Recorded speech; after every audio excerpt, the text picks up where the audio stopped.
ஆசிரமத்திலிருந்து கடிதங்கள்ல வந்து 2 கடிதங்கள் படிச்சோம். இப்போ அடுத்த ஒரு கடிதத்தை இப்ப படிச்சுட்டு அப்புறம் பின்னாடி தொடங்கலாம்னு நினைக்கிறேன்.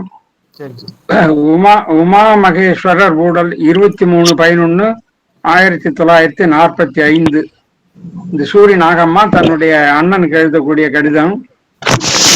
தினம் வந்து பகவானுடைய சன்னிதானத்திலிருந்து அன்றாட நிகழ்வுகளை எல்லாம் இது ஒரு டைரி கணக்கா எழுதி வச்சுக்கிட்டு அன்னைக்கு கடிதமா அதை வந்து எழுதுற முறையில எழுதியிருக்கிற கடிதங்கள் அதெல்லாம்.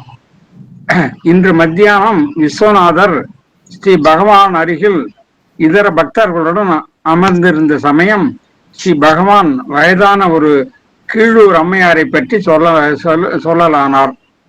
அதாவது மதுரையிலிருந்து அருணைக்கு வரும் வழியில் கீழூரில் பகவானுக்கு ஆகாரம் கொடுத்து ஆதரித்த முத்துகிருஷ்ண பாகவதரின் மனைவியாரே அந்த அம்மையார் என பிறகு தெரிந்தது.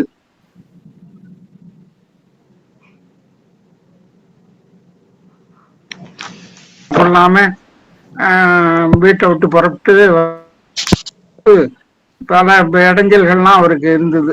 சரியான நேரத்துக்கு ட்ரெயின் கிடைக்கல, ட்ரெயின் வந்து அந்த முன்ன ஊர் போனோன்னு அந்த ட்ரெயின் புறப்பட்டு போயிட்டு இப்படியா வந்து ஒரு இடத்துல வரும்போது ரொம்ப பசியோட இருக்கும்போது இந்த கீழூருங்கிற ஊர்ல வரும்போது இந்த அம்மையார் வந்து இவருக்கு உணவு கொடுத்தாங்க. அது அன்னைக்கு வந்து கிருஷ்ண ஜெயந்தி வேற. அது சுவாமிக்கெல்லாம் படைக்கிறதுக்கு முன்னாடியே வந்து இவரை பார்த்த உடனே பசியான ஒரு பிள்ளை வந்திருக்குன்னொடனே பகவானுக்கு எல்லாம் தெய்வத்துக்கு படைக்கிறதுக்கு முன்னாடியே இவருக்கு கொடுத்து, அப்புறமா அது மட்டும் இல்லாம அவர் புறப்படும் போது பொட்டலமும் கட்டி கொடுத்து வழியில கொண்டு போய் சாப்பிடு அப்படின்னு சொல்லி கொடுத்தாங்க அந்த அம்மா. பின்னாடி அந்த அம்மாவே வந்து தரிசனத்துக்கு ஒரு சில வருஷங்களுக்கு பிறகு திருவண்ணாமலையில் வந்து பகவானை கூட வந்து தரிசிச்சாங்க. அந்த மாதிரி ஒரு பெரிய புண்ணியாத்மா அந்த அம்மா. அந்த அம்மாள் எனக்கு வயிறு நிறைய சாப்பாடு போட்டதோடு அல்லாமல் நைவேத்தியத்திற்காக பண்ணியிருந்த பக்ஷணங்களை பொட்டலம் கட்டி கொடுத்து,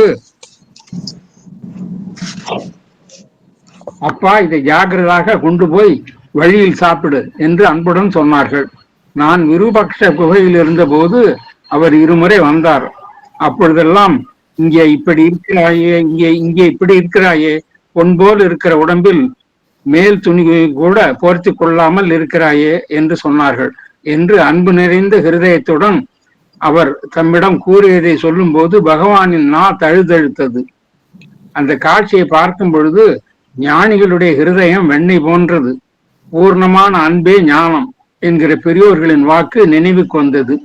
இதற்கிடையில் பகவான் அருணாசல புராணத்தில் கௌதமர் அம்பாளை துதிக்கும் கட்டத்தை படிக்கும் போது அவருடைய கண்களில் ஆனந்த கண்ணீர் ததும்பி பேச முடியாமல் புஸ்தகத்தை ஒரு பக்கமாக வைத்துவிட்டு மௌனமாக அமர்ந்தார். அன்பு பெருக்கெடுக்கும் சம்பவங்கள் நிகழும் பொழுதோ, புத்தகங்களில் பக்தி பிரதானம் என கட்டங்களை படிக்கும் பொழுதோ பகவான் இவ்வாறு பிரேமரசம் நிறைந்த உணர்ச்சி வசப்படுவதை சாதாரணமாக பார்க்கலாம். இதை பார்த்து பார்த்து பிரேமையும் பக்தியும் ஞானத்தின் மறு உருவங்களே என்ற எண்ணம் உறுதிப்படுகிறது. ஒரு வாரம் முன்பு ஹிந்து சுந்தரி என்னும் பத்திரிகையில் சொக்கட்டான் என்ற தலைப்பில் ஒரு கதை வந்தது. அது ஸ்கந்த புராணத்திலிருந்து எடுக்கப்பட்டதாம். அதன்படி ஒரு சமயம் நாரதருடைய கலகத்திற்கு பார்வதி பரமேஸ்வரர்களும் கூட இலக்காயினர்.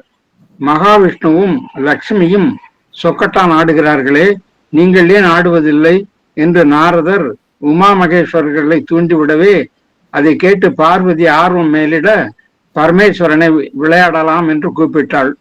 ஆட்டத்தில் பரமேஸ்வரன் தோல்வி அடைந்தார். பார்வதிக்கு இது கர்வ காரணமாகி ஈஸ்வரனை எள்ளி நகையாடினாள். இதுதான் கதை. இதை படித்து இதயத்தில் பக்தி நிரம்பிய பகவான் இந்த கதையை படித்திருக்கிறீர்களா என்று என்னை கேட்டார். நான் படித்திருக்கிறேன் என்று பதிலளித்தேன். அதாவது சூரி நாகம்மா. சங்கராந்தி என்று இங்கு நடைபெறும் திருவூடல் உற்சவம் கூட முக்கியமாக இந்த கலகத்தை பற்றியதுதான் என்று தொண்டை அடைக்க பகவான் கூறினார். ஒரு சமயம் பிரிங்கி முனிவர் அம்பாளை லட்சியம் செய்யாமல் ஈஸ்வரனை மாத்திரம் தொழுது மோட்சம் அடைந்தார். இதனால் வெகுண்ட அம்பாள் அஸ்தமன வேளையில் தன் ஆலயத்திற்கு போய் கதவை மூடிக்கொண்டு விட்டாள். ஆகையால் அன்று அம்பாள் இல்லாமல் தான் மட்டுமே கிரி பிரதட்சணம் வருவார். ஆசிரம வாயிலுக்கு இந்த உற்சவமூர்த்தி வரும்போது நடுநிசி ஆகிவிடும். திரும்பி அங்கிருந்து புறப்பட்டு உண்ணாமுலை தீர்த்தம் தாண்டியவுடன் திருடர்கள் வந்து ஈஸ்வரனின் சொத்தை அபகரிப்பார்கள். சந்தர்ப்பம் ஏற்படுகையில் இது போன்ற கதைகளை சொல்லி பக்தி நிரம்பி காணப்படுவார். அருணாசலேஸ்வரருக்கு வருடந்தோறும் பங்குனி உத்தரத்தன்று கல்யாண உற்சவம் நடைபெறுகிறது இல்லையா? அந்த சமயத்தில் யாரேனும் பகவான் சந்நிதியில் இந்த விஷயத்தை குறிப்பிட்டால் அப்பாவுக்கும் அம்மாவுக்கும் கல்யாணம் என்று மகிழ்வுடன் பகவான் சொல்வதுண்டு. மகான்கள் சரித்திரமே விசித்திரமானது. தங்களுக்கு ஏற்படும் ரசானுபவங்களை எல்லாம் அப்போதைக்கப்போதே எப்படித்தான் முகத்தில் நடமாடச் செய்கிறார்கள். எல்லா ரசங்களையும் ஒன்றாக்கி விடுகிற அகண்ட மெய்ஞான ரசமே பகவான் உள்ளத்தில் வந்திருக்க நாம் சொல்ல வேண்டியது என்ன இருக்கிறது?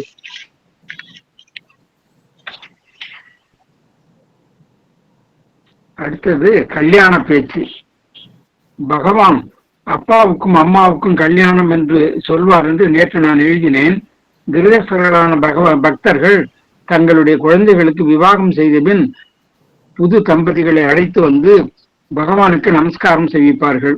பகவான் புன்னகையோடும் கருணை பார்வையோடும் அவர்களை ஆசீர்வதித்து கல்யாண விஷயங்கள் எல்லாம் கேட்டு ரசிப்பார். அப்பொழுது அவருடைய முகபாவங்களை பார்த்தால் நாம் சிறு வயதில் பொம்மை கல்யாணம் செய்து விளையாடுவதை பார்த்து நம் பெரியோர்கள் மகிழ்ச்சி அடைந்தது போலவே இருக்கும். இதற்கிடையில் பிரபாவதிக்கு ஓராண்டிற்கு முன் கல்யாணம் நடந்தது. அவள் தேவா சமஸ்தான அரசரின் புதல்வி. கல்யாணத்திற்கு முன் 2 வருடங்களாக இங்கேயே இருந்து கொண்டிருந்தாள். மகாராஷ்டிரத்தை சேர்ந்தவள். நல்ல படிப்பும் அழகும் உள்ளவள். தானும் பக்தியில் மீராபாயை போல் இருக்க வேண்டும் என்று ஆடுவதும் பாடுவதுமாக இருந்து கொண்டு எனக்கு கல்யாணமே வேண்டாம், நான் காவியுடை அணியப் போகிறேன் என்று பகவானிடம் குறும்புக்கார பெண் போல நடந்து கொண்டிருந்தாள். கல்யாணம் ஆனால்தான் இந்த குழந்தை சேஷ்டைகள் விடும் என்று பகவானுக்கு தெரியும். ஒரு வழியாக அவள் திருமணம் செய்து கொள்ளவே செய்தாள். உடனேயே தம்பதிகள் புது ஆடைகள் உடுத்தி பந்து மித்திரர்கள் சகிதமாக வந்து பகவான் பழம் புஷ்பங்களை சமர்ப்பித்து நமஸ்கரித்தார்கள். 2-3 நாட்கள் இங்கேயே தங்கிய பின் உக்ககத்தில் புதுக்குடித்தனம் போவதற்காக பகவானிடம் அனுமதியும் ஆசையும் பெற கணவனோடு காலை 8 மணிக்கே பிரபாவதி வந்தாள். பகவானுடைய சோபா மேல் அணில்கள் ஓடி விளையாடி கொண்டிருந்தன. ஹாலில் சிலரே இருந்தனர். அமைதியாக இருந்தது. பிரபாவதியின் கணவர் பக்தியோடு நமஸ்கரித்து நாங்கள் சென்று வருகிறோம் என்று சொல்லி வாசலில் ஒதுங்கி நின்றார். பிரபாவதியோ பகவான் அருகில் நின்று கொண்டு பூமியை பார்த்தவாறு நீர் மல்கிய கண்களுடன் அனுமதிக்காக காத்து கொண்டிருந்தாள். அந்த பெண்ணை பார்த்தால் கண்வாசிரமத்திலிருந்து விடைபெற முடியாமல் தவிக்கும் சகுந்தலையை போல் இருந்தது. சரி என்பது போல் பகவான் தலையசைத்தார். அவள் அவரை நமஸ்கரித்து விடைபெற்று வாயிலை தாண்டியவுடன் பகவான் என்னிடம் பாகவதத்தில் உள்ள கிருஷ்ணாவதார கட்டத்தை அவள் நேற்றுதான் சுந்தரேச ஐயரிடமிருந்து எழுதி வாங்கி கொண்டாள் என்றார். அடுத்த தடவை வரும்போது கையில் குழந்தையுடன் வருவாள் என்று நான் சந்தோஷத்துடன் சொன்னேன். இதற்குள் அவள் ஹாலை பிரதட்சணம் வந்து கொண்டே குயில் போல் இனிய குரலில் நெஞ்சையுறுக்கும் பக்தி ரசத்துடன் பாட ஆரம்பித்தாள். பகவான் புலகாங்கிதத்துடன் கேட்டாயா முகுந்தமாலா சோத்திரம் என்றார். சாட்சாத் கண்வரிசி போன்று தழுதழுக்கும் குரலில் என் கண்களில் நீர் வழிந்தது. நான் வெளியே வந்து பகவானை நோக்கி மீண்டும் மீண்டும்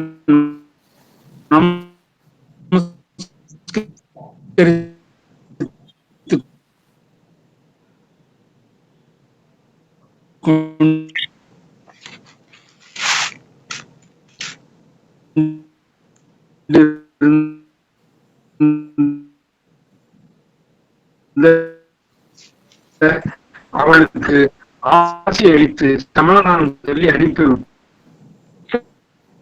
நிலையில இருக்கிறான்னு சொல்லும் பொழுது இந்த உலகம் மித்தை அப்படின்ட்டு எல்லாம் நம்ம பேசுறோம். தத்துவ ரீதியாக அந்த முடிவுக்கெல்லாம் வரோம். ஆனா வாழ்க்கையில மனிதர்களோட ஊடாடும் போது அவர் எவ்வளவு சாதாரண மனிதர் போலவே இருந்தார் அப்படிங்கிறத இந்த கடிதங்கள் அவருடைய வாழ்க்கை வரலாறு எல்லாம் நமக்கு காட்டி கொடுக்குது. அது போல நமக்கும் தத்துவ ரீதியாக ஒரு முடிவுங்கிறது வேற. ஆனா உலகத்துல வாழும்போது மித்தையான உலகத்துல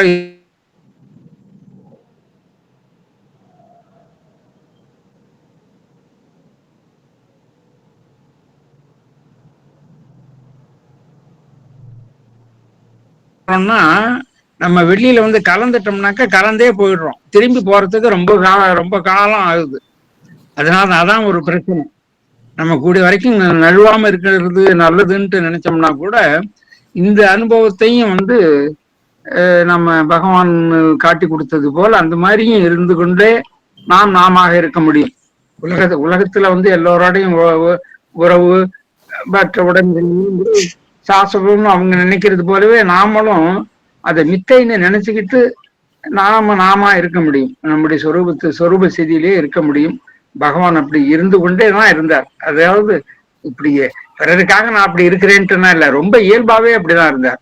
இல்லாட்டிலாம் இந்த மாதிரி கண்ணீர் வர்றது எதுக்கு எடுத்தாலும் நான் தழுக்கிறது, ஒரு சின்ன விஷயத்தை கேட்டா கூட இந்த கருணையினாலையும் அன்பனாலையும் அவர் உருகிறாரு. அவர் நடிப்புக்காக உலகத்தாருக்கையோட ஒட்டி இருக்கணும் அப்படிங்கிறது இல்லை. அது இயல்பு, அது அவருடைய இயல்பாகவே இருந்தது. ஆனா அதனால அந்த இயல்பு அவருடைய சுரூப ஸ்திதிக்கு எந்த விதமான ஹானியும் உண்டா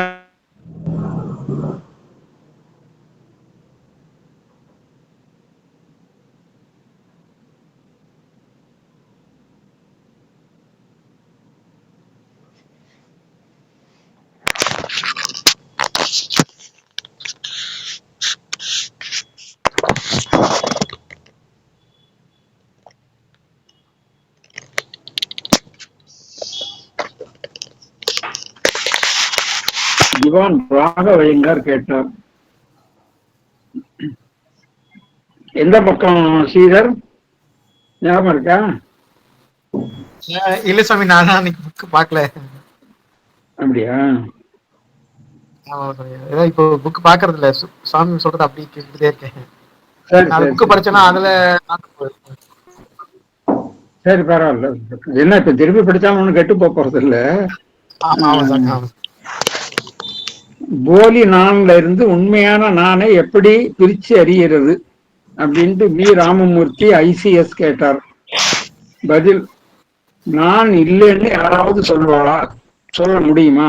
தன்னோட இருப்பை யாராவது சந்தேகிக்க முடியுமா? எல்லோருக்கும் சந்தேகமே இல்லாம அனுபவமா இருக்கிறத தெரியலன்னு சொல்றோம். இது பெரிய புதிரா இருக்கு. கேள்வி: மனதை எப்படி அடக்கிறது? பதில்: நான்கிற எண்ணம் தான் மனசு. நான் யாருன்னு விசாரம் பண்ணினா நான்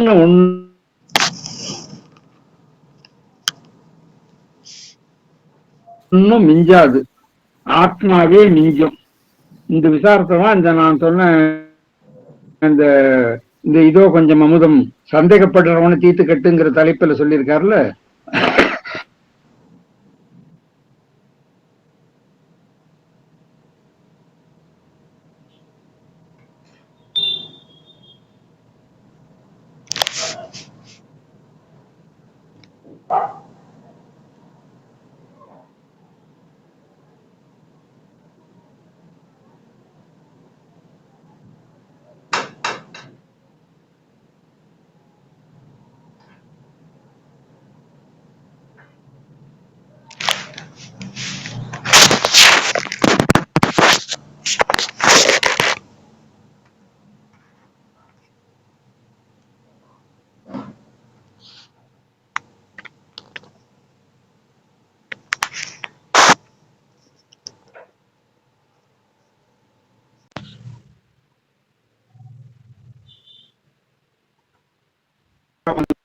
அபாவாதம் பண்றதுதான் சாஸ்திரத்தோட வேலை. அதை அபாவாதம் பண்றதான்னு தவிர அதுக்கு பணத்துக்கு முன்னாடி எதெல்லாம் வந்து அனுபவமா அஞ்ஞானிகளுக்கு இருக்கோ அந்த அனுபவத்தை வந்து சத்தியம்னு வச்சுங்க.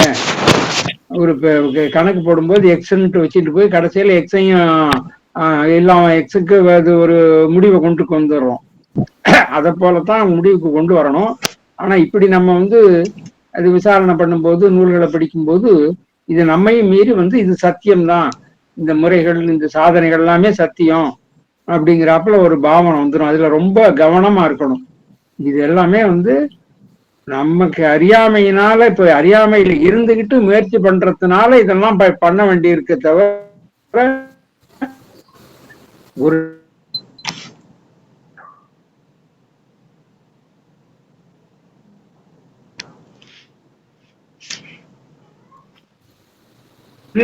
உணர்ந்து தெரியுது, சும்மா தெரியுது அது உண்மையிலே பாம்பு இல்ல, இது பாம்பு இல்ல கயிறு தான் அப்படிங்கறது அறிவுக்கு தெளிவாயிட்டுன்னு சொன்னா அப்புறமா இது எதுவுமே வேண்டியது இல்லை.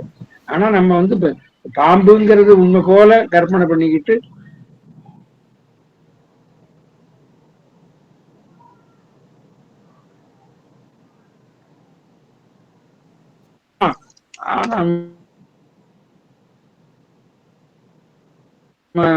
யோக சாதனைகள் பண்றதெல்லாம் கிட்டத்தட்ட அதே மாதிரிதான். அதனால ஒரு கண்ணு எப்போதுமே இதெல்லாம் வந்து விளக்கத்துக்காக உபதேசத்துக்காக சொல்லப்பட்டிருக்கிற வாசகங்கள் அப்படின்ட்டு நினைச்சிருந்துதான் நம்ம போகணும். நம்ம அது அறியாமையில் இருக்கிறதுனால இந்த விளக்கம் வருது, அதனால நம்ம இது செய்ய வேண்டி இருக்குது. ஆனா வந்து ஒரு நிமிஷம் அதை உணர்ந்துட்டோம்னா, உண்மையை உணர்ந்த பிறகு எந்த விளக்கமுமே நமக்கு தேவையே இல்லை. இது இந்த மாதிரி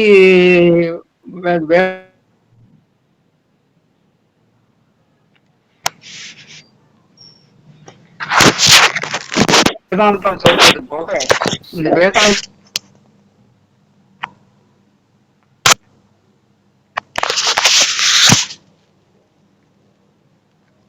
யாருன்னு பாரு, சந்தேகப்படுறவன் யாருன்னு பார்த்தாக்கா அங்க ஆளே இல்லாம போயிடுறான், காணாவே போயிடுறான். அப்புறம் பதிலே அவசியம் இல்லை. இந்த பதில்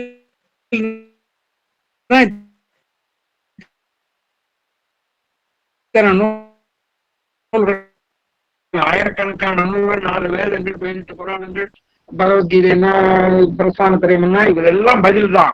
ஆனா எந்த பதிலுமே தேவையில்லாம நாம் சந்தேகப்படுறவங்க யாரு அப்படின்னு பார்க்கும்போது சந்தேகப்படுற ஆளே இல்லை, இருக்கிற பூரண வஸ்து தான் இருக்குதுங்கிற நிலைக்கு நம்ம போயிட்டோம்னு சொன்னா காணாவே எல்லா சந்தேகங்களும் போயிடுது. அதுக்கு ஒவ்வொரு சந்தேகமா பார்த்து இந்த நூல்ல என்ன சொல்லியிருக்கு, அந்த நூல்ல என்ன சொல்லியிருக்கு அப்படின்னு சொல்லிட்டு இது பஞ்சகோச விவேகம், சாத்திரை, இது இப்படி எல்லாம் வந்து எல்லாமே எல்லாம் மித்தைக்குள்ளதான். இது ஒரே கேப்சூல், அவருக்கு கொடுக்குற கேப்சூலை மட்டும் பார்த்துட்டோம்னா உள்ள ஆழ்ந்து இவரு பாமசாமி சொல்றது போல அகமுகம் அழிந்தின் சகமே மறையும். இந்த சகத்தை பத்தி இருக்கா இல்லையாங்கிறது எங்க இருக்கு? நீங்க அகமுகம் அழுங்காம இருந்துகிட்டே இருந்தீங்கன்னாக்கா சகம் இருந்துகிட்டே தானே இருக்கும். நீ அதை பண்ணாமலே வந்து நம்ம விசாரணை பண்ணிட்டு இது அது இதுன்னு கேள்வி கேட்டு பதில் சொல்லிட்டு வாதம் பண்ணிக்கிட்டு இதுலயே காலத்தை போக்கிக்கிட்டு இதுல புத்திசாலித்தனத்தை வெளிப்படுத்திக்கிட்டு இல்ல சில பேர் இல்லை என்னால முடியலன்னுட்டு சோர்ந்து போறது என்ன, இல்ல சில பேர் தெளிவு வந்த பிறகும் கூட அகங்காரத்துக்கு அதை உட்படுத்திக்கிட்டு எனக்கு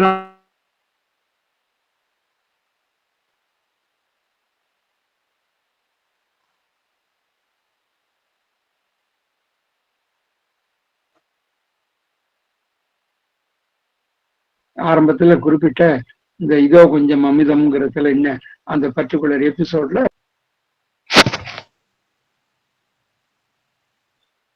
இருந்தாலும் பரவாயில்ல. பகவான் எல்லாம் ஏகாந்தம் தான், ஜீவன் எப்போதும் ஏகம்தான். நம்மளை உள்ளே தேடணும், வெளியே தேடக்கூடாது. கேள்வி உலக விவகாரங்கள் திசை திருப்பிடுது, என்ன செய்ய? பதில், திருப்ப விடாதேள், கவனம் சிதறப்ப எல்லாம் விசாரம் பண்ணுங்கோ. என்ன விசாரணை? இவர் சொல்ற விசாரணை உள்ள ஆழ்ந்துறதுதான்.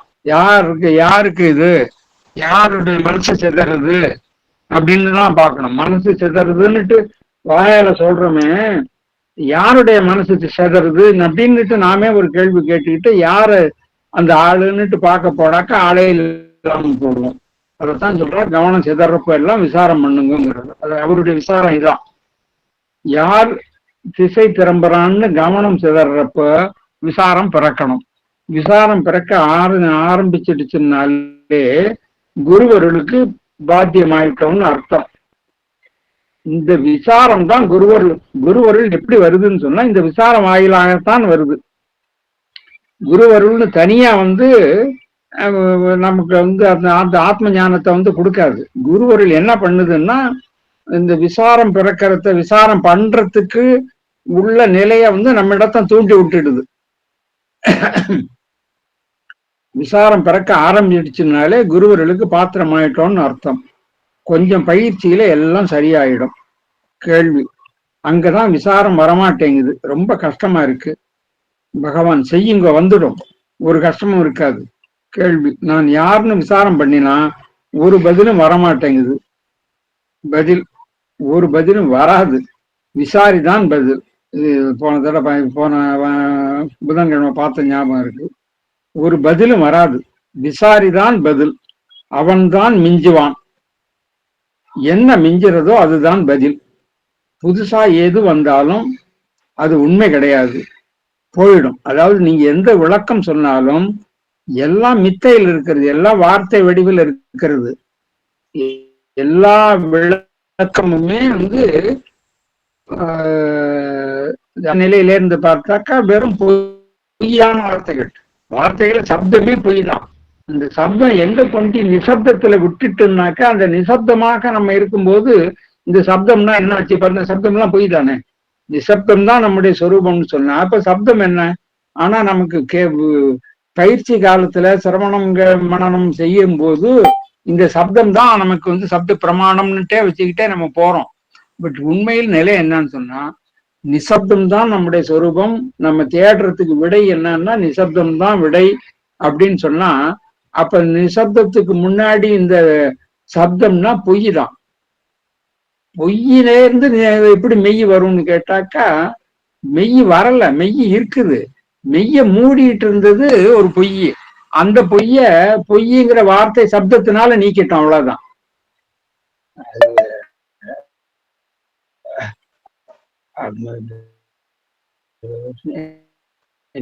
நிசப்தம்னு சொல்லக்கூடிய சொரூபம் தான் தானாகவே இருக்க பொய்யை நீக்கிறதுக்கு பொய் தான் ஆயுதம்.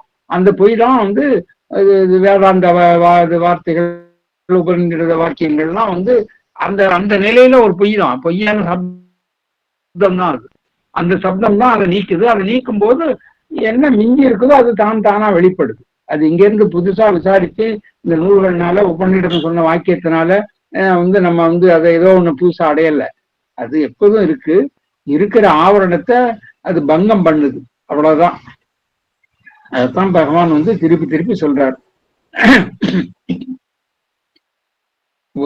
நான் யாருன்னு விசாரம் பண்ணினா ஒரு பதிலும் வரமாட்டேங்குது, ஒரு பதிலும் வராது. விசாரிதான் பதில், அவன் தான் மிஞ்சுவான். என்ன மிஞ்சுறதோ அதுதான் பதில். புதுசா எது வந்தாலும் அது உண்மை கிடையாது, போயிடும். எப்போதும் இருக்கிறது தான் உண்மை. கேள்வி ஆன்மீக பாதை ரொம்ப கஷ்டம்.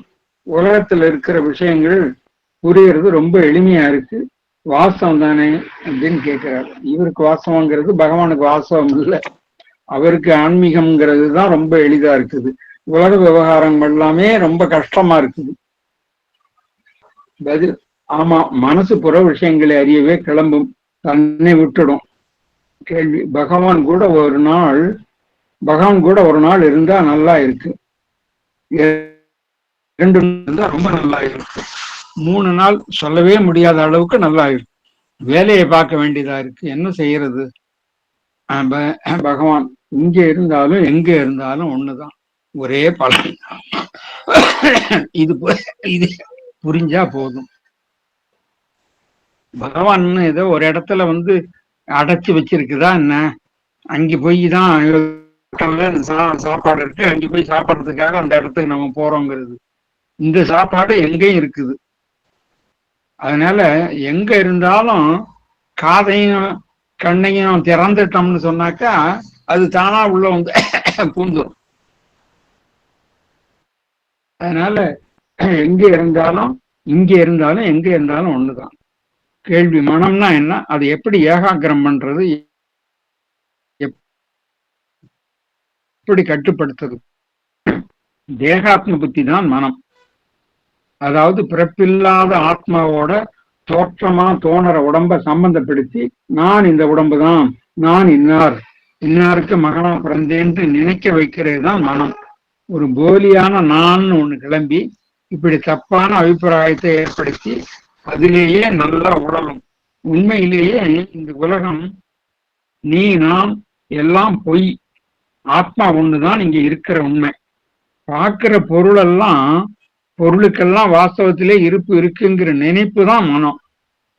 அதுதான் தப்பான எண்ணம், அதுதான் அஞ்ஞானம், பந்தம். இது எல்லாமே அதுதான். அதாவது பார்க்கிற பொருளுக்கெல்லாம் வாஸ்தவத்திலே இருப்பு இருக்குங்கிற நினைப்பு ஒண்ணு இருக்க, அதுதான் மனம். அது தப்பான எண்ணம், அதுதான் அஞ்ஞானம், அதுதான் பந்தம். இப்படி தப்பா நினைக்கிறது போயிடுச்சுன்னா அதான் மோட்சம். ரொம்ப ஈஸியா தான் இருக்கு அவர் சொல்றது.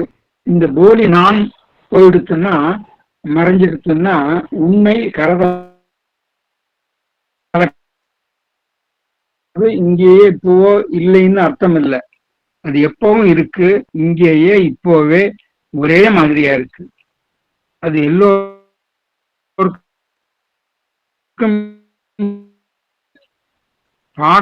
பார்க்கப்படுறது எல்லாம் பொய். நாம் உலகத்தை மட்டும் பார்க்கல, நம்மளோட உடம்பையும் சேர்த்து தான் பார்க்கிறோம். எது பார்க்கிறதோ அதுதான் உள்ள பொருள்.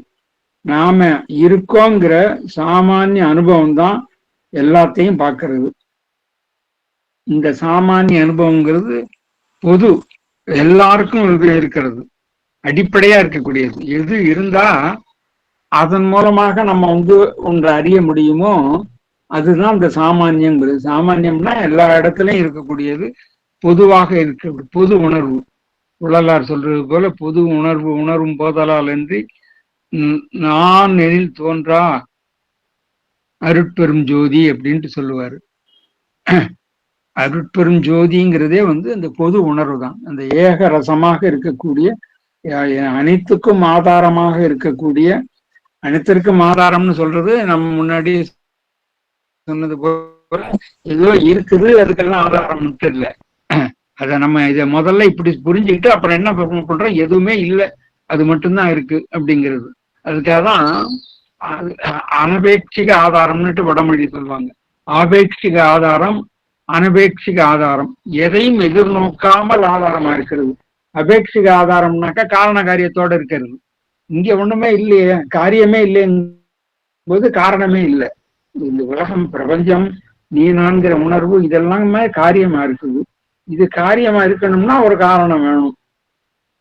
ஆனாங்க காரியம் இல்லைன்னு நம்ம தீர்மானிச்சிட்டோம்னா இப்ப காரணமே இல்லை. இருக்கிறதெல்லாம் காரண காரியம் எல்லாம் லயமாகி ஒன்னா ஏகரசமா இருக்குது. அதுக்கு பேரு கிடையாது, அதுக்கு காரணமும் கிடையாது, காரியமும் கிடையாது. அதைத்தான் பிரம்மங்கிறது ஒரு குறியீட்டு சொல்ல நம்ம சொல்றோம். வேணா எல்லா உபதேசங்களும் நம்ம சொன்னது போல விவகார திருஷ்டியிலிருந்து தானே நடக்குது. அதனால ஏதாவது சொன்னா தானே புரிய வைக்க முடியும். ஆனா சொல்லுக்கு அப்பாற்பட்டு, சொல்லுக்கு அடங்காத சுகம்னுட்டு தாய்மான சுவாமி சொல்லுவாரு. அந்த சொல்லுக்கு அப்பாற்பட்டு நிற்கக்கூடியதை ஊகித்து உணரணும். சொல்லுனால அடைய முடியாது, ஆனா அந்த சொல்லுதான் அதையும் காட்டி கொடுக்குது.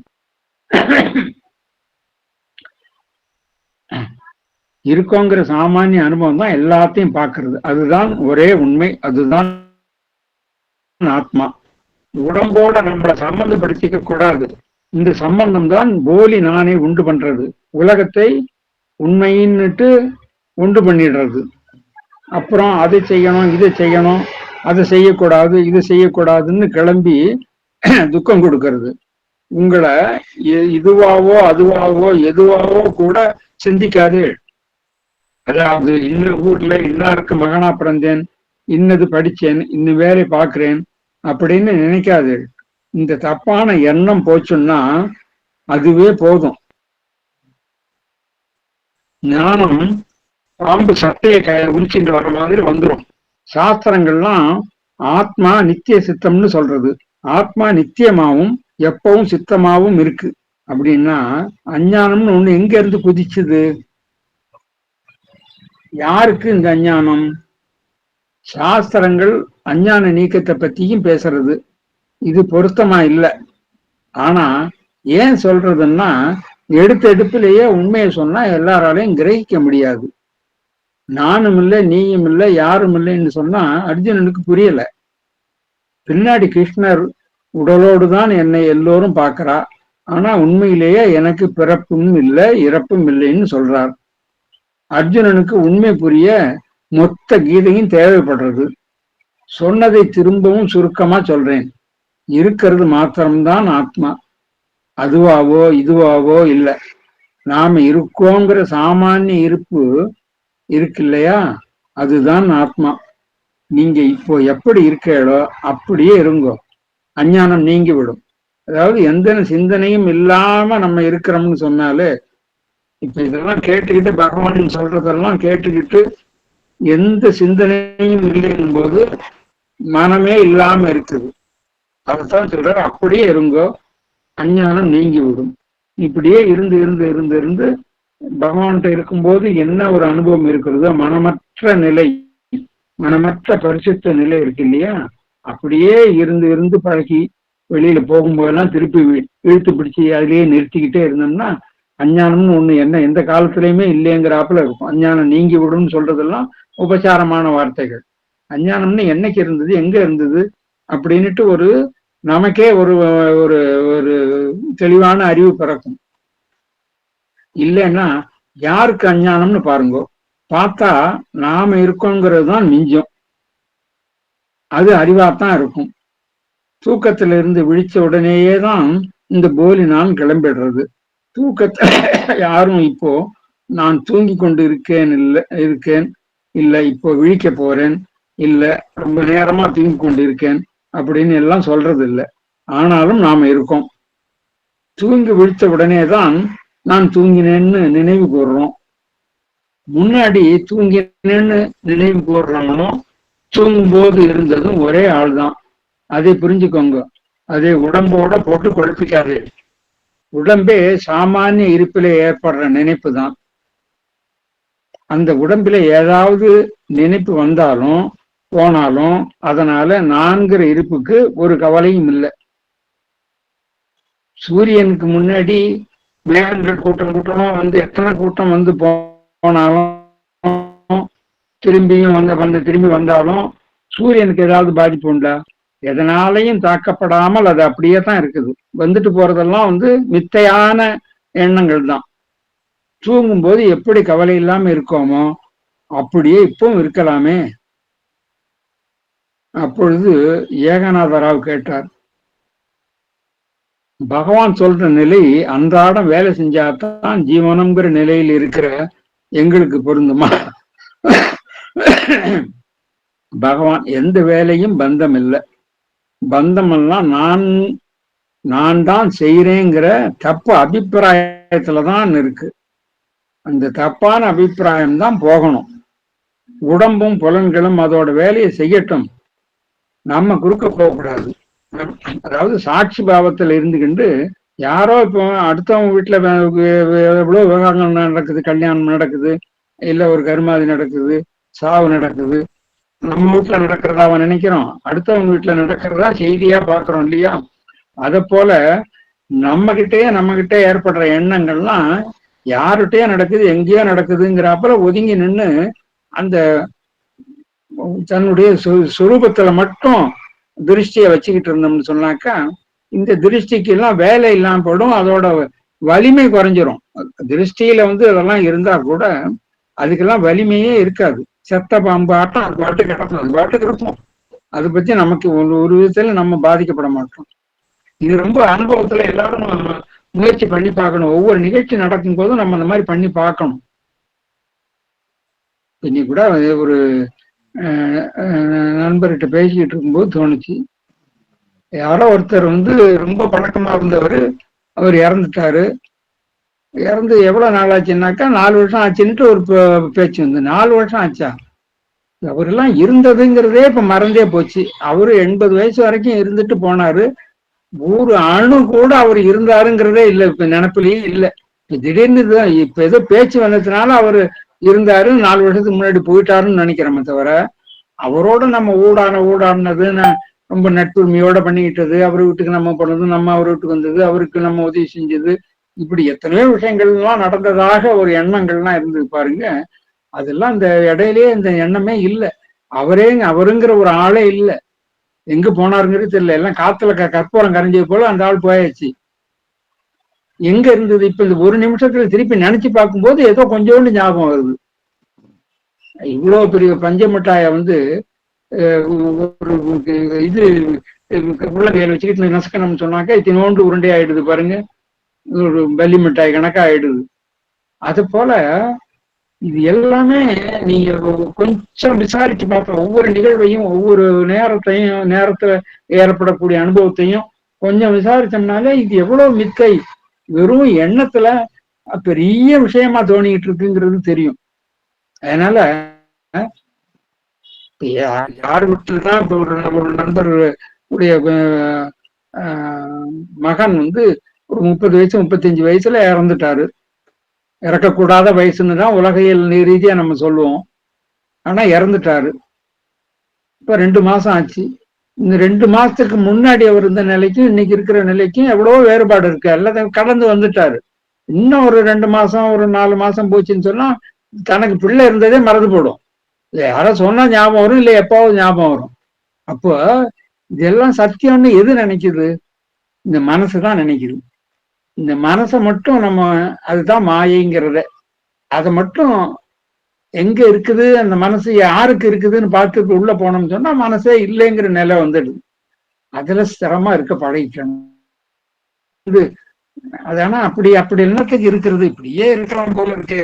கஷ்ட நஷ்டம்லாம் பட்டுக்கிட்டு, கோபதாபங்களை பட்டுக்கிட்டு, இந்த விவகாரமே எல்லாம் சுகமா இருக்கும் போல இருக்கு. அப்படி போய் இருக்க முடியுமா நம்மால? அப்படி இருந்தா அதுல என்ன பெரிய ரசம் இருக்கு, அதுல என்ன பெரிய சுவை இருக்குது, அப்படி போய் இருக்கிறது அப்படின்னு கூட சில பேருக்கு தோணலாம். ஏன்னா இப்படியே பழகிட்டு இதே ஒரு சுகம். ஏன் துக்கம்தான் வந்து பெரும்பாலும் பாத்தீங்கன்னா ஜீவர்களுக்கு துக்கத்து மேல ஒரு அலாதி பிரியம் இருக்குது. துக்கம் தான் வந்து தன்னுடைய இருப்பை காமிச்சு கொடுக்குது. அகங்காரம் தான்னாக்கா தன்னுடைய சொரூபத்தை சொல்லல. அகங்காரம் நான் இருக்கு இல்லையா, அகங்காரம் நான் வந்து சுகமா இருந்ததுன்னா இல்லாம போயிடும். சுகமா இருக்கும்போது, ஆனந்தத்தில் இருக்கும்போது அந்த அகங்காரம் இல்லைன்னு அர்த்தம். துக்கமா இருக்கும்போது தான் அகங்காரமே இருக்கும். அகங்காரம் இருக்கிறது தான் வந்து துக்கம் இருக்குங்கிறதுக்கு அடையாளமே. அதனால அகங்காரம் வந்து தன்னை அழிச்சுக்கிறதுக்கு விரும்பாததுனால என்ன பண்ணும், துக்கத்தை தேடி தேடி பிடிச்சுக்கும். நமக்கே தெரியாமலே நம்ம துக்கத்தை தேடி பிடிப்போம். அந்த துக்கம் வந்தா ஏதோ போக்கணுங்கிறது போல முயற்சி பண்றாப்புல பண்ணா கூட ஐயோ போயிடுமா, அந்த துக்கம் போயிட்டுன்னு சொன்னாக்கா நம்ம எல்லாம் போயிடுவோமேன்னுட்டு ஒரு உள்ளுணர்வு நமக்குள்ளேயே இருக்கும். இது சில நேரங்கள்ல நீங்க விசாரிச்சு பார்த்தீங்கன்னா தெரியும். நற்றிணையில ஒரு இது இருக்கு, பழகிய பகையும் பிரிவு இன்னாதே அப்படின்னுட்டு. ரொம்ப காலமா ஒருத்தனோட வந்து விரோதத்தோட இருந்து அவனை பத்தி அவன் என்னுடைய விரோதின்னு பேசிக்கிட்டு அடுத்தவங்க கிட்ட இது பண்ணிக்கிட்டு அவனை எப்படி நான் சமாளிக்கிறது, அவனுக்கு எப்படி தீங்கு பண்றது, இப்படி எல்லாம் விவகாரம் பண்ணிட்டு இந்த விவகாரம் ஓஞ்சி போச்சுன்னா, அவன் செத்து போயிட்டான் அப்படின்னா, இந்த விவகாரம் ஓஞ்சி போச்சுன்னா நான் என்ன பண்ண போறேன்? இந்த அகங்காரத்துக்கு வேலையெல்லாம் போடும். அதனால அந்த மாதிரி பகை பிரிவு கூட அதனால தாங்கிக்க முடியாது. அது போல நம்முடைய துக்கமே வந்து நம்மளா போற்றி காப்பாற்றி வச்சுக்கிட்டு இருக்கிறோம் அறியாமையினால. ஏன்னா அது போயிட்டுன்னு சொன்னாக்கா நம்ம அகங்காரம் நம்முடைய ஐடென்டிட்டியே போயிடும். நம்முடைய அகங்காரத்துலதான் இருக்கு. நான் நீ இந்த மாதிரி இந்த ஆளு இப்படி படிச்சவன், இப்படி வந்தவன், இவ்வளவு அழகா இருக்கிறேன், ஏதோ வந்து தன்னை பெருமைப்படுத்திக்கிறதுக்கு ஏதாவது ஒரு காரணத்தை சொல்லி நம்ம இருப்பை தக்க வச்சுக்கிட்டே இருக்கிறோம். அந்த தக்க வைக்கிறதுக்கு சுகம்னுட்டு வந்தா, நித்திய சுகம்னு வந்தா அந்த அகங்காரம் காணா போடும். அப்படி போகாம இருக்கிறதுக்கு அந்த அகங்காரம் தன்முனைப்பு நம்முடைய வாசனை பலத்தினால என்ன பண்ணுது, அதை பிடிச்சு வச்சுக்கிட்டு இருக்கணும்னுட்டு எப்படியாவது துக்கத்தை நமக்கே தெரியாம சப்கான்சியஸா வந்து துக்கத்தை நாமே தேடிக்கிட்டு இருக்கோம். அதனால பகவான் இங்க இவர் சொல்றாரு, பகவான் சொல்ற நிலை அன்றாடம் வேலை செஞ்சாதான் ஜீவனம்ங்கிற நிலையில இருக்கிற எங்களுக்கு பொருந்துமா. எந்த வேலையும் பந்தம் இல்லை. பந்தமெல்லாம் நான் தான் செய்யறேங்கிற தப்பு அபிப்பிராயத்துலதான் இருக்கு. அந்த தப்பான அபிப்பிராயம் தான் போகணும். உடம்பும் புலன்களும் அதோட வேலையை செய்யட்டும், நம்ம குறுக்க போகக்கூடாது அப்படின்ட்டு தீர்மானம் பண்ணிடுல.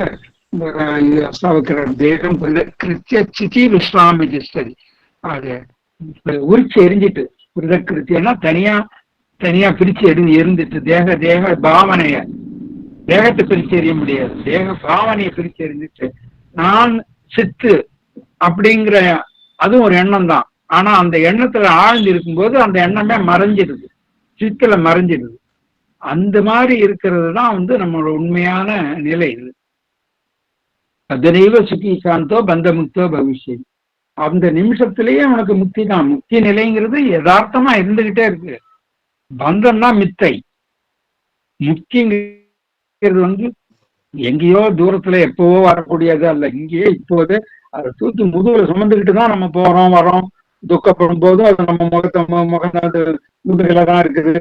அப்பப்ப கொஞ்சம் நேரம் சுகம் வரும்போதும் அது அங்கேதான் இருக்குது. பெரிய சுகமா இருக்குது அது. ஆனா அதை பார்க்காம இந்த சின்ன அல்ப சுகத்தை சுகம்னு நினைச்சுக்கிட்டு இருக்கிறோம். அதனால சன நேரம் அப்பயே அந்த இவரு சொன்னது போல அகமுகம் அழிந்தின் அப்பப்ப கொஞ்சம் கொஞ்சம் உள்ள போயிடணும். எந்த நிகழ்ச்சி நடக்கும் போதும் கொஞ்சம் யாராவது கெஸ்ட் வந்தாங்கன்னா ஒரு நிமிஷம் உட்காருங்க, இந்த அடுப்புல ஏதோ வச்சிருக்கிறேன், பால் பொங்கிடாம இருக்கிறதுக்கு இது பண்ணிட்டு வந்துடுறேன் அப்படின்ட்டு சொல்றது போல எந்த விவகாரம் வந்தாலும் அந்த விவகாரத்தை ஒரு நிமிஷம் அப்படியே வச்சுட்டு உள்ள கொஞ்சம் போகணும், கொஞ்சம் உள்ள வச்சுட்டு உள்ள போகணும். இப்படியே போயிட்டு பழகிட்டே இருந்தோம்னு சொன்னா உள்ள இருக்கிறதுங்கிறது ரொம்ப யதார்த்தமான ஒரு நிலைமை ஆயிடும். பகவானுக்கு அப்படி எல்லாம் ஆச்சு, அப்படிதான் இருந்தார் அவரு. வெளியில வர்றதுதான் அவருக்கு கஷ்டம், நமக்கு உள்ள போறது கஷ்டமா இருக்குது. வெளியில தான் நம்ம பொழுது நிலைக்கும் தெரிஞ்சுக்கிட்டு இது சத்திய புத்தியோட நல்லது கெட்டது விவகாரம் பண்ணிக்கிட்டு வேண்டியது வேண்டாதது இதை தவிர்க்கணும், அது சேர்க்கணும், அது அப்படி செய்யணும், இதை இப்படி செய்யணும் அப்படின்ட்டு எல்லாம் நம்ம இருக்கிறோம். அதனால ஒரு நிமிஷம் நேரம் அப்படி உள்ள பார்த்தோம்னு சொன்னா ஒரு காலகட்டத்துல கப்புன்னு உள்ள முழுக்க இழுத்துறோம். இப்ப இழுக்கலைன்னா கூட இப்ப எட்டி எட்டி பார்த்துட்டு நம்ம வந்துடுறோம். எட்டி பார்க்கறோம், வெளியில வாசனை இழுக்குது, வெளியில வந்துடுறோம். ஒரு காலத்துல அந்த வாசனையெல்லாம் மெலிஞ்சு போய் அதுதான் வாசனா தானவம்னுட்டு சொல்லுவாங்க. வாசனை மெலிதலே ஞானம்னுட்டு. வாசனை எவ்வளவுக்கு எவ்வளவு மெலிதோ அப்ப நம்ம உள்ள போறதுங்கிறது ரொம்ப எளிதா இருக்கும். அப்புறமா அப்புறம் உள்ள வெளியேங்கிறது வேறுபாடு இல்லாத நிலைங்கிறது ஒண்ணு வந்துடும். அது வேற, அந்த அனுபவம் தனி அனுபவம். இப்ப வெளியே உள்ளுங்கிறதுங்கிறது ஒரு பாவனை இருக்கிறதுனால உள்ள போய் நம்ம இதை பழகணும். அசத்தில் எம்மட்டுண்டு அம்மட்டும் பராமமாகில் நிசத்தில் உள்வழி பார்வை, இப்படி நிரந்தர பழக்கத்தால் இடைவிடாத பழக்கம்ங்கிறது வேணும். இதெல்லாம் தான் முக்கியமான பிராக்டிக்கல் பாயிண்ட்ஸ். நம்ம கைவல்ய நவநீதத்துல தத்துவ விளக்கங்கள்லாம் சொல்றதெல்லாம் இருக்கட்டும், அதெல்லாம் அவசியம்தான். அப்பதான் தெளிவு நமக்கு ஏற்படும். இருந்தாலும் கூட ஏற்பட்ட தெளிவுல நிக்கணும் இல்லையா? ஏதோ அந்த நேரத்துல புத்திபூர்வமான ஒரு தெளிவை வாங்கிட்டு அதோட வந்துட்டோம்னாக்கா என்ன நமக்கு என்ன பயன் இருக்க போகுது? அப்பப்போ இதை அனுபவிச்சு பார்த்து அந்த அனுபவமாகவே நம்ம மாறிடும். புற அனுபவம்ங்கிறதே அங்கே வாய்ப்பே இல்லைங்கிற நிலையில வரணும். புற அனுபவம்னுட்டு அப்ப வரும்போது கூட அது இயல்பு அது அந்த மாதிரிதான் அது இருக்கும். அது அதனால அதை பத்தி நமக்கும் ஒன்றும் சம்மதம் இல்லை, நான் இவற்றுக்கெல்லாம் சாட்சியாக இருக்கிறேன் அப்படிங்கிற நிலைக்கு நம்ம வசத்திக்கணும். அதுக்காகத்தான் இந்த பகவானுடைய இந்த உபதேசம் விளக்கங்கள் எல்லாம் நம்ம அந்த நோக்கத்திலேயே இருந்து புரிஞ்சுக்கிட்டோம்னு சொன்னாதான் நிச்சயம் அதனால நமக்கு பலன் கிடைக்கும். அப்புறம் தரிசனம் பண்ண ஒருத்தர் கேட்டார், நீங்க பகவான் நான் எப்போ ஞானம் அடைவேன்னு சொல்லுங்க.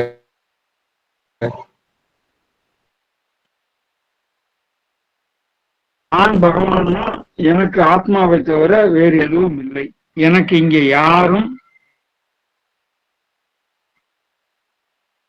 ஞானியும் கிடையாது அஞ்ஞானியும் கிடையாது, அதாவது நீங்க ஞானின்னு சொல்லிட்டு வர, நீங்க ஞானின்னாலே என்ன அர்த்தம்னாக்கா, ஞானிக்கு அந்நியமா அஞ்ஞானின்னா ஒருத்தன் கிடையாது.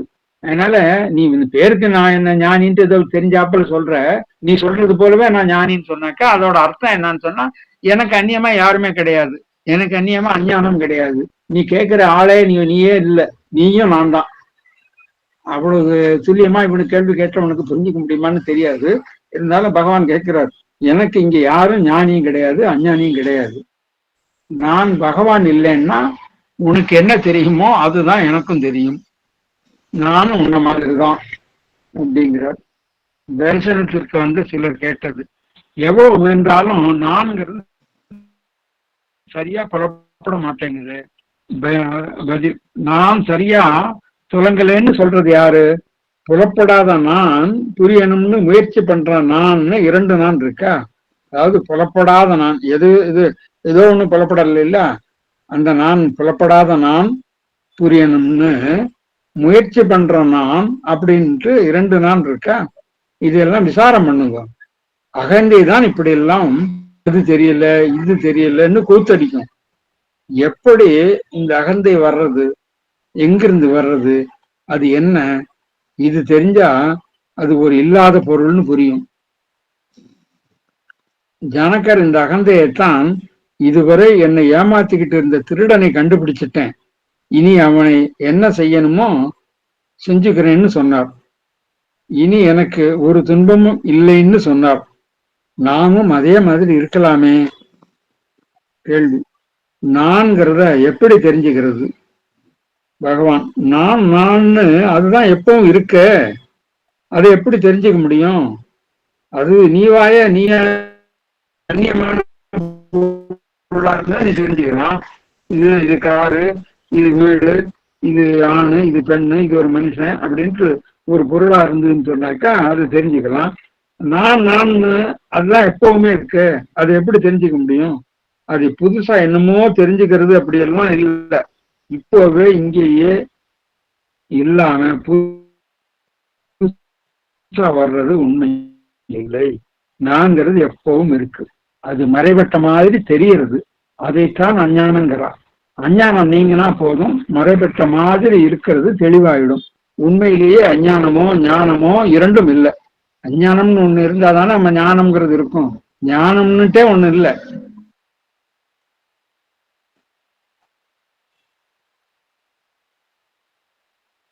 ஞானம்ங்கிறதுக்கே வேலை இருக்கு. அது போல இந்த பிரம்மம்னுட்டு நம்ம சொல்றதுக்கு, பிரம்மத்துக்கு ஒரு இருப்பை கொடுக்கறதே விளையாட்டா சொன்னோம்னு சொன்னாக்க, நம்ம அஞ்ஞானம் தான் பிரம்மத்துக்கே இருப்பை கொடுக்குது. இல்லாட்டி பிரம்மம்னுட்டு ஒண்ணு எங்க இருந்து இருக்கு? பிரம்மம்னுட்டு ஒண்ணு இல்லவே இல்லை. அதை எது இருக்குதோ அதை பிரம்மம்னுட்டு நம்ம சொல்றோம், அதுக்கு ஒரு பேரை சுட்டி சொல்றோம். எப்ப சொல்றோம்னா, பிரம்மம்னாக்கா மகத்து.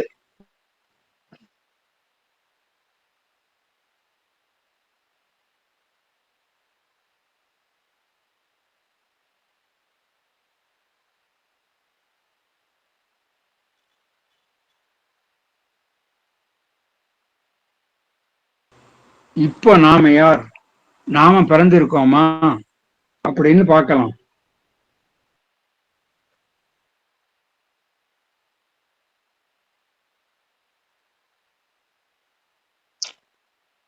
ஒரு பொருளை கருதுவதை குறிக்கும்.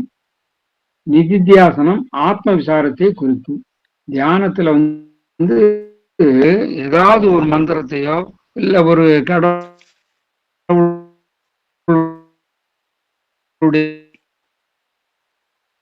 உருவத்தையோ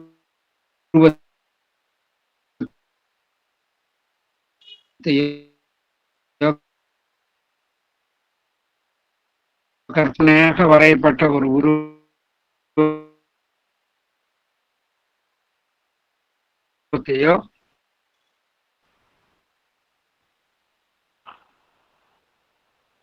விடாம இடைவிடாம ஆத்ம விசாரத்தை குறிக்கும். ஆத்ம விசாரம் போது அது நிர்குணமாக இருக்கக்கூடியது. ஞானம் அடையிற வரைக்கும் திருப்படி தோற்றம் அனுபவமாகும். ஒரு சாதகனை பொறுத்த வரைக்கும் தியானம், நிதித்தியாசனம், பக்தி சிந்தனையை வரவிடாது. ஒவ்வொரு ஆளை பொறுத்து தியானம் மாறும். கடவுளையோ மந்திரத்தையோ இல்ல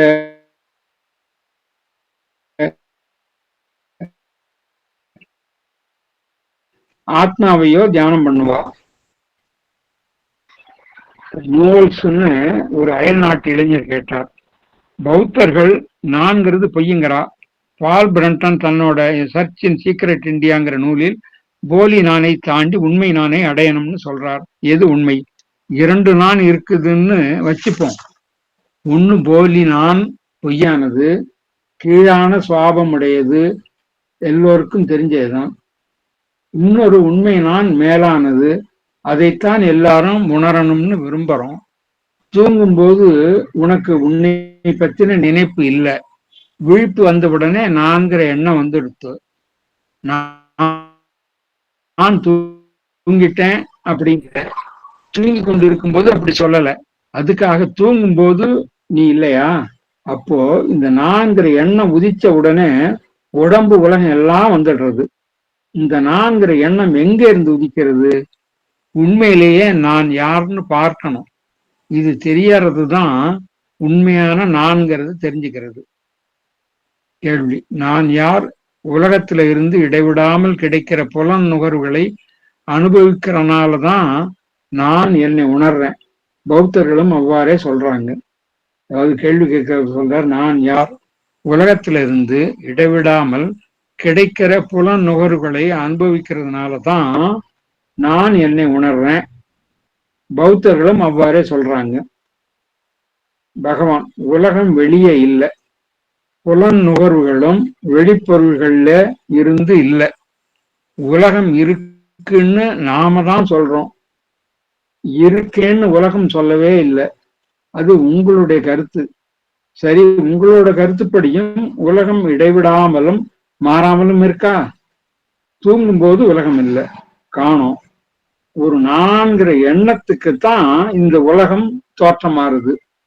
இந்த நான்கிறது எங்கிருந்து வர்றதுன்னு பாரு.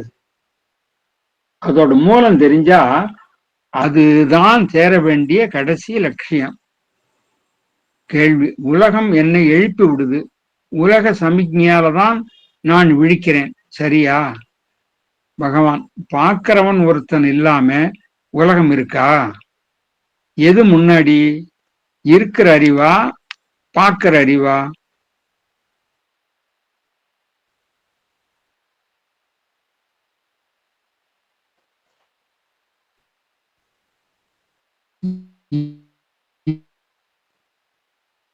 நான் தூங்கும்போது மற்றவங்க உலகத்தை பார்த்துட்டு தானே இருக்காங்க. பதில்: இந்த உலகம் உன்னை பார்த்து சிரிக்கும். ஏன்னா தூங்கும்போது உன்னை தெரியாமலேயே அது தெரியும்னு சொல்றதுக்கு.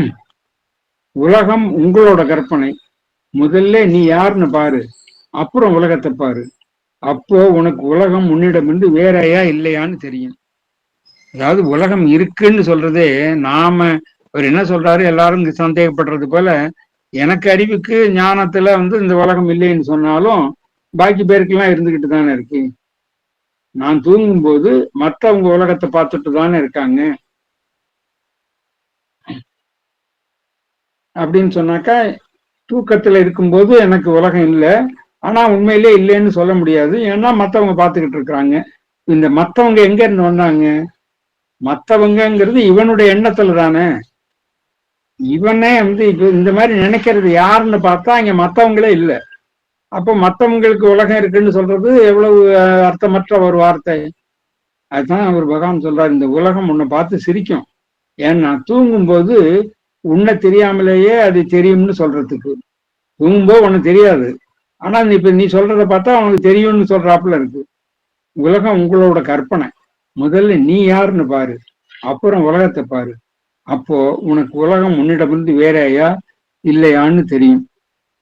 கேள்வி: எனக்கு தெரிகிற மாதிரியே தான் பகவானே உங்களுக்கும் உலகம் தெரியும். எனக்கு தெரிகிற மாதிரியே தானே பகவானே உங்களுக்கும் உலகம் தெரியும். பதில்: யாருக்கு இந்த சந்தேகம்? யாருக்கு இந்த சந்தேகம்? ஞானிக்கு இல்லை, அஞ்ஞானிக்கு தான் சந்தேகம். ஓம் பூர்ணமத பூர்ணமிதம் பூர்ணாத் பூர்ணமுதச்யதே பூர்ணஸ்ய பூர்ணமாதாய பூர்ணமேவாவசிஷ்யதே. ஓம் சாந்தி சாந்தி சாந்தி